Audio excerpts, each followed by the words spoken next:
കായംകുളം വേലഞ്ചിറ പട്ടോളി മാർക്കറ്റിൽ തെരുവ് നായയുടെ ആക്രമണം 5 പേർക്ക് പരിക്കേറ്റു. അമ്മ പുറത്തേക്ക് ഇറങ്ങിയപ്പോൾ വളരെ പെട്ടെന്നൊരു തെരുവ് നായ വന്ന് കടിക്കുകയാണ്. കൈക്ക് കടിച്ചപ്പോൾ ഒരു കുതിരി മാറാൻ ശ്രമിച്ചിട്ട് വിട്ടില്ല. പിന്നെ ഞാൻ ഓടിച്ചെന്ന് എന്നെ തട്ടി മാറ്റുമായിരുന്നു. നല്ല ആഴത്തിലുള്ള മുറിവ് സംഭവിച്ചിട്ടുണ്ട്. അത് നമ്മൾ ഹോസ്പിറ്റലിൽ എത്തിക്കഴിഞ്ഞപ്പോഴാണ് അറിയുന്നത്. ആ പ്രദേശത്ത് വിവിധ ആൾക്കാരെ ഇത് തെരുവ് നായ ആക്രമിച്ചിട്ടുള്ളത്. ഈ ബൈക്കിൽ യാത്ര ചെയ്യുന്നവരൊക്കെ ഇതുപോലെയുള്ള തെരുവ് നായ ഒരു ഉപദ്രവം കൊണ്ട് നേരിടേണ്ടി വരുന്ന അവസ്ഥകളാണ്. വീട്ടിൽ നടന്ന് ഞാൻ പഠിപ്പിക്കാൻ പോകുന്ന വരുന്ന വീട്ടിൽ വെച്ച് തന്നെ വീട്ടിനകത്തൊന്നും അടിച്ചു. വീടിന്റെ വാതിക്കൽ നിന്നപ്പോൾ ഓടി വന്ന് കടിച്ചു. തെരുവുനായ കടിച്ചത്. കടിച്ച് അച്ഛൻ അതിന് പുറത്തങ്ങ് മറിഞ്ഞു വീണ് അച്ഛൻ പട്ടിയടിയിലും അച്ഛൻ മേടിലുമായിപ്പോയി. രഘുനാഥ് നാരായണൻ ചേരുന്നുണ്ട്. രഘു, കൂട്ടത്തോടെയുള്ള കടിയേൽക്കലാണ്. എവിടെ വെച്ചായിരുന്നു കടിയേറ്റവരുടെയൊക്കെ ആരോഗ്യസ്ഥിതി എന്താണ്?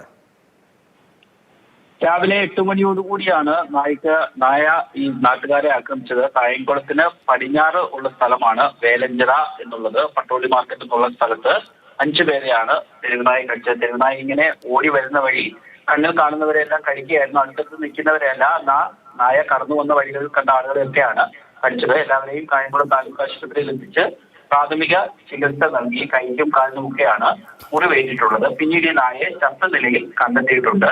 ഇതിന്റെ പേ ഉണ്ടോ, പേ വിഷബാധയുണ്ടോ എന്നുള്ള കാര്യം പരിശോധിക്കാൻ വേണ്ടി സാമ്പിൾ ശേഖരിച്ചു. ഒരു പ്രതികരണം കൂടി കേൾക്കാം. വീടിന്റെ വേറൊരു അമ്മയെ കടിച്ചു. അത് കഴിഞ്ഞ് ഞാൻ വീട്ടിലോട്ട് വന്ന് വീടിന്റെ വാതിലിൽ പോയി ഓടി വരുമായിരുന്നു. ഒന്നും ചെയ്യാൻ പറ്റാത്ത അവസ്ഥ. പട്ടികൾ